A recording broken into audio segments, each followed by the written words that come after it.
Már lassan 120 éve itt a Városligetben, a Vajdahunyad-várban foglal helyet a Mezőgazdasági Múzeumunk.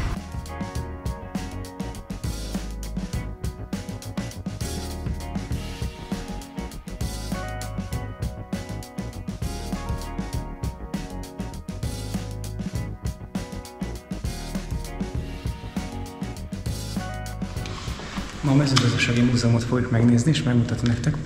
Azért, mert fennáll a veszély, hogy ezt a múzeumot elköltöztetik. És egy múzeumot elköltöztetnek, és ennyire régi, az már nem lesz olyan, mint volt. Egyszerűen lehetetlen megőrizni mindazt, ami megtalálható benne. Márpedig ezekben a múzeumokban pont az érdekes, hogy nem kijelzőket nézegethetünk, hanem maketteket, preparátumokat és eredeti tárgyakat. Nézzük meg, mit láthatunk itt.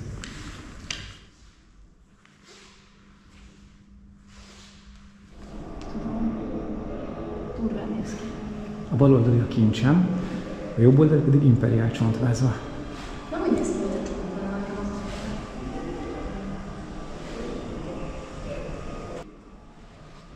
Ez a szobor egy hűséges ló emlékére készült, aki a győri csatából gyakorlatilag kb. 35 kilométert ráktázott haza, miután elvesztette a gazdáját.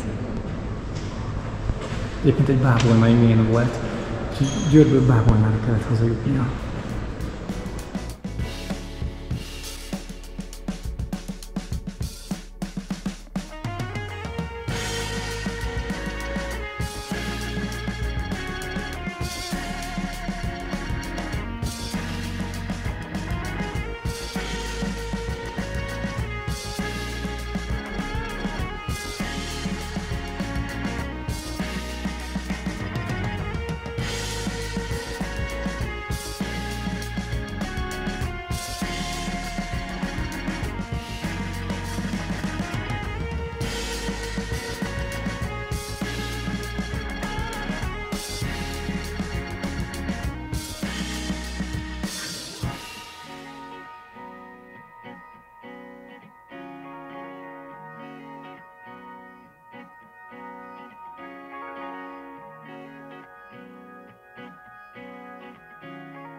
Ez a birka nyakára van, hogy a farkas ne támadja meg. Jó, emlékszem.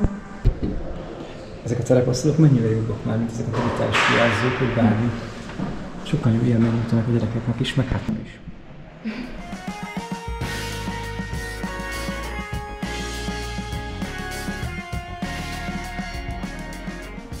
Bajszló. Tessék? Bajszlóról van onnan tudni. Baranyából, igen. 1 köbméteres tölgyfa kocka ebből a hatalmas tölgyből. Nem semmi. Makett hátán nem lehet betelni velük. Én szépen megcsinálom el. És ráadásul egy konkrét lipótújvári fenyőmag-pergetőház. Nem is pergetnek fenyőmagot, az egész mesterség megszűnt. Itt viszont láthatjuk a makettjét.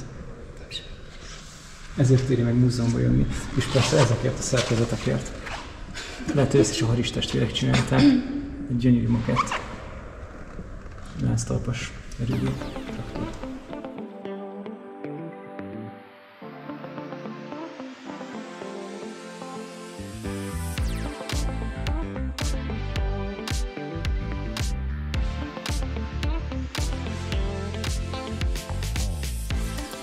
Levettek egy hatalmas sasvészket, és behozták ide még régen. És a raktárban, tókban lessük most meg. A Milla kutya találta. Kicsoda? Milla kutya. Nem is olyan, 2014-ben találta ez a Milla kutya akkor. Szarvasgomba preparátum. És van egy ilyen szarvasgomba kiemelő, egy ilyen célszerszám, amivel hiszedték régen.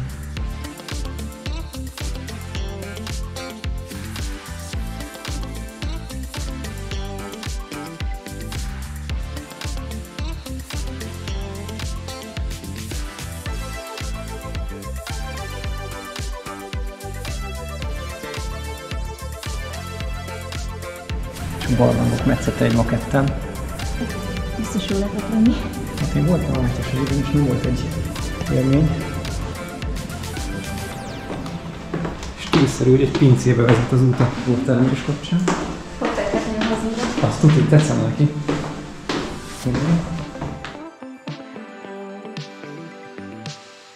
Volt. Igen? Igen. Veszélyes és tilos volt neked is? Igen, volt. Imádtam ezt. Kiskoromban megvesztem volna azért. Volt az ellenkező. Igen, a helikoptert is, a kamerát is megcsinálták. Úgy tetszik ez a... Vigyázz, hát oda. Köszönöm.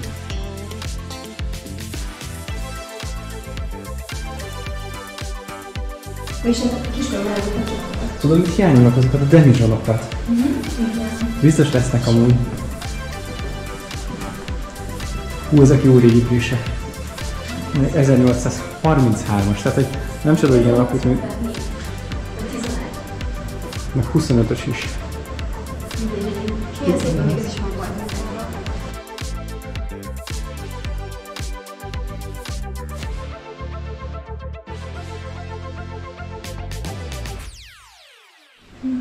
Ilyen volt nekünk.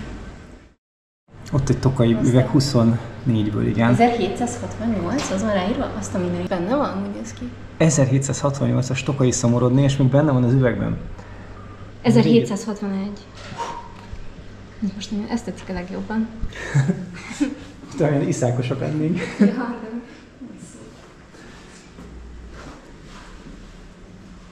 Ez az egy volt. Aki ugye gondoltuk. Ezt nézd. Azt nézem, ez gyönyörű. 1821-es ez is.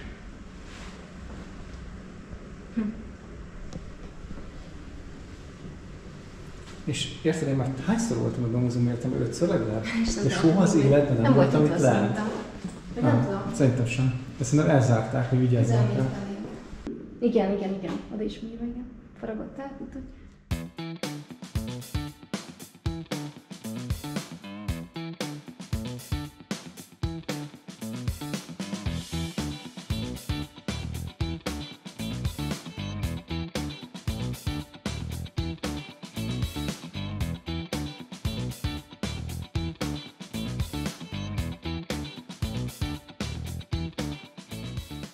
Elérkeztünk a halászati részhez, ezek már szigonyok. És különböző alkalmatosságok, amik hát halcsapdák makettjei szintén.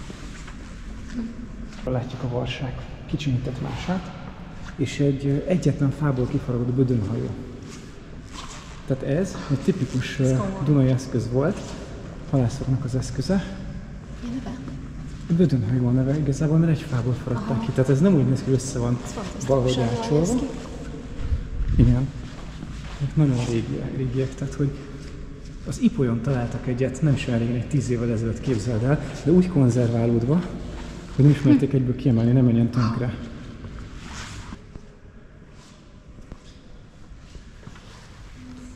Ezek különböző ókori és középkori hálónehezékek. Aztán későbbiek is.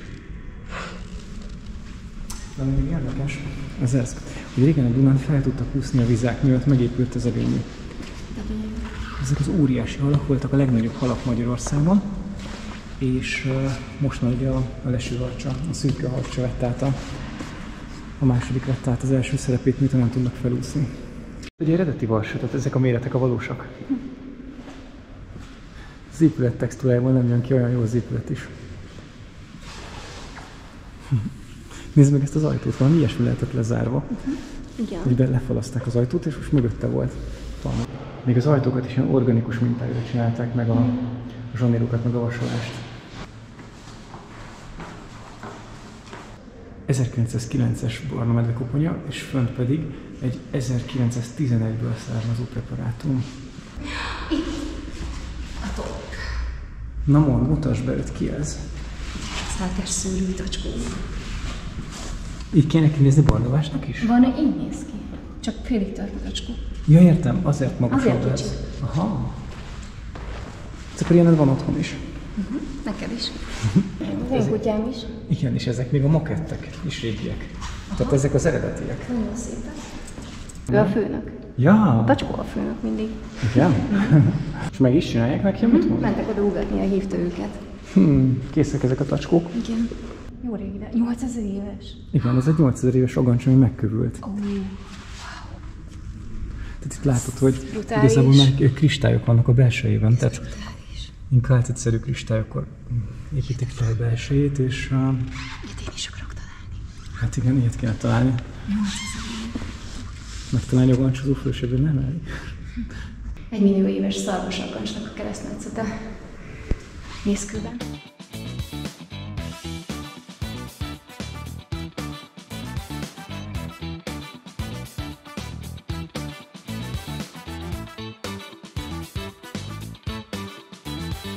...1907-ben levadászott 301 kg-os medve.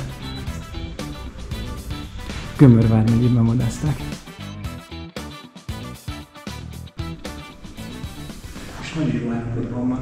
Ez a bizonyíték arra, hogy ezek a preparátumok nem feltétlenül kell, hogy tönkre menjenek ennyi idő után. Tehát sokszor volt vita arról, hogy ezek a régi több száz éves preparátumok milyen rossz állapotba kerülnek, de én több helyen láttam olyanokat, amik ilyen régiek is nagyon jó állapotban vannak. Szóval ez csak a kezelés és az odafigyelés. De nyilván pénzbe kerül, de ha vigyázzunk rájuk, akkor ezért elég sokáig megmaradnak, és ha már el kell pusztulni az állatnak, valamint ezért ez is kultúrtörténeti jelentőségű emlék. Hízott a holdó szegény. És tartja. Igen. Vadászház korabeli rekonstrukciója. Ilyeneket találtak ki régen farkasok befogására. Egy ilyen spirális szerkezet, épp mint a halcsapdák, és egy csapóajtó, bent pedig vaddisznó. 2 vaddisznót elhelyeztek bent, vagy egyet, akkor ott visítottak. Miattam abrak is van nekik, legalábbis a makettnél erre is figyeltek, hogy még azt is leutánozzák. És akkor jönnek rá a farkasok, szépen bemennek, és hát kifelé már nem tudnak jönni. A valóságban működtek ilyenek, ezt persze nem tudjuk. Ez egyébként a vadászati kiállítás része a Magyar Mezőgazdasági Múzeumnak. Ott vannak ilyen szép kis makettek. Ez pedig egy világrekorder, feliratlanul bizonysága szerint itt 91-ben rekord született. Ezek már dámszarvasoknak a trófeái.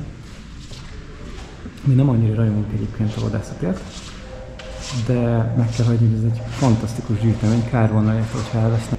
1986-os? Fú, de hatalmas. És mind érdekes. Mennyi?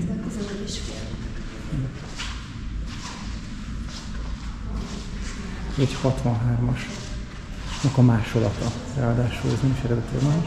Csákváron, Eszterházy Miklós udvarában akadtak össze ezek a szarvasok a viaskodás közben, és így nem lehetett szétválasztani őket már, szegényeket.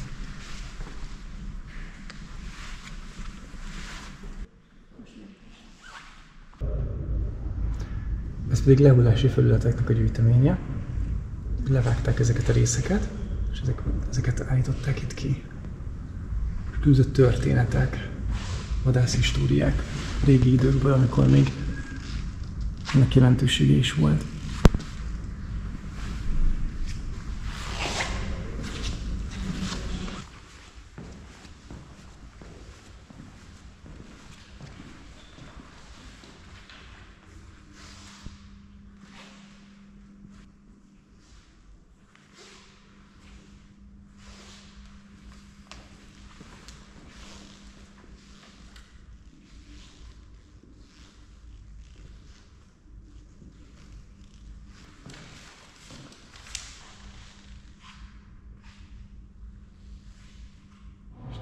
Ezek itt fametszetek, ezek töltőmetszetek, ha jól látom. Ez 1931-es állapota a kiállításnak.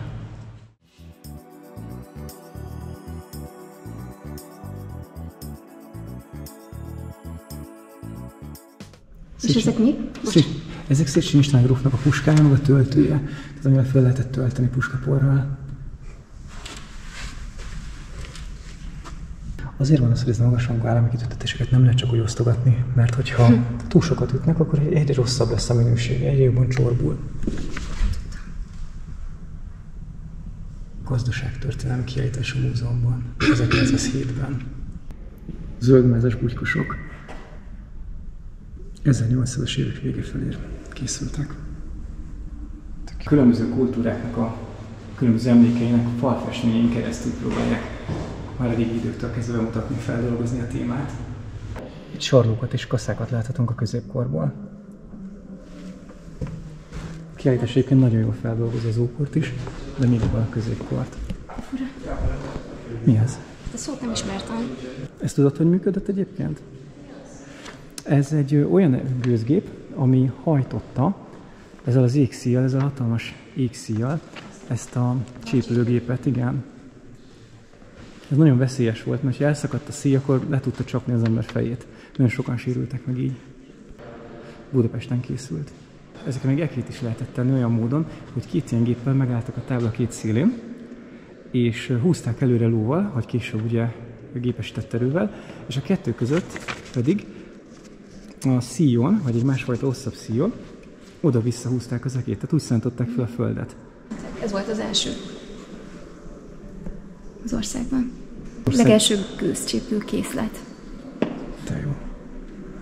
Akkor értem, hogy ez miért külön van, hogy a Gödöllőn van a többi fennmaradt, meg vannak még a Keszthelyi Georgikonban is. És ott egy eredeti kép, hogy hogyan használták.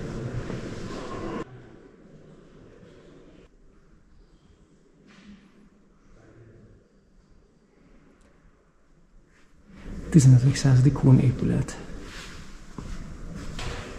Úgy tűnik, hogy ezeket a rekonstrukciókat a Matyóházról és a különböző ilyen paraszttákolmányokról, ezeket a Hermann könyv alapján rekonstruálták. Egyébként ez a könyv fönn van digitálisan az interneten, bárki elérheti, és nagyon tanulságos, eszméletlen jó kis néprajzi gyűjtemény, és nagyon-nagyon jó kortörténeti emlék. Ezek a pásztorpihenők, ezek pedig megtekintetők a Hortobágyi Nemzetipark kiállításán, Hortobágy településen, valós méretükben is. 15. századi épület másolata Sümeg Sarvajról. Nagyon szépen kidolgozott makett.